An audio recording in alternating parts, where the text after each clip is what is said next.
Hello friends, இன்னைக்கு இந்த வீடியோல சாட் ஜிபிடி யூஸ் பண்ணி இப்போ இண்டிபெண்டன்ஸ் டேக்கு நீங்க ஒரு ஸ்டேட்டஸ் வைக்கணும், ஒரு இமேஜை நீங்க கிரியேட் பண்ணணும்னா ஒரு நிமிஷத்துக்குள்ள ஒரு சின்ன தமிழ் ப்ராம்ப்டை யூஸ் பண்ணி ஸ்கிரீன்ல டிஸ்பிளே ஆகிற மாதிரியான ஒரு இமேஜை நம்மளுடைய போட்டோவை வச்சு இமீடியட்டா நம்ம கெட் பண்ணிக்க முடியும். அதை எப்படி நம்ம கெட் பண்றதுங்கிறத இந்த வீடியோல நம்ம பார்க்க போறோம். வாங்க நம்ம வீடியோக்குள்ள போகலாம். சேம் சாட் ஜிபிடி ஓபன் பண்ணிட்டு லெஃப்ட்ல இருக்கிற பட்டனை கிளிக் பண்ணி எந்த பர்டிகுலர் போட்டோக்கு இண்டிபெண்டன்ஸ் டே எஃபெக்ட் வேணுமோ அதை செலக்ட் பண்ணிக்க.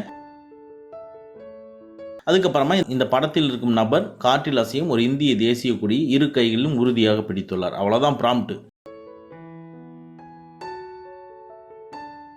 ஓகேங்களா, கொடுத்துட்றீங்க. ஆட்டோமேட்டிக்காக சின்ன ப்ராசஸ் போகுது. இப்போ உங்களுக்கு எப்படி டிஸ்பிளே ஆகுதுன்னு பாருங்க.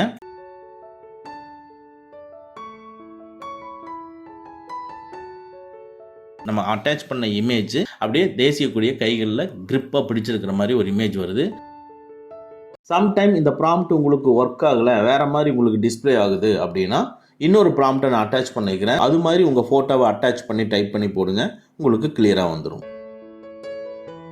இது பார்க்குறதுக்கு நல்லா இருக்கு. இதை கிளிக் பண்ணி பாட்டமில் இருக்கிற சேவ்ங்கிறத கிளிக் பண்ணிட்டு டிபியாவோ ஸ்டேட்டஸாவோ ரீல்ஸாவோ உங்களுடைய இன்ஸ்டாகிராம் அண்ட் வாட்ஸ்அப்பில் யூஸ் பண்ணிக்கலாம்.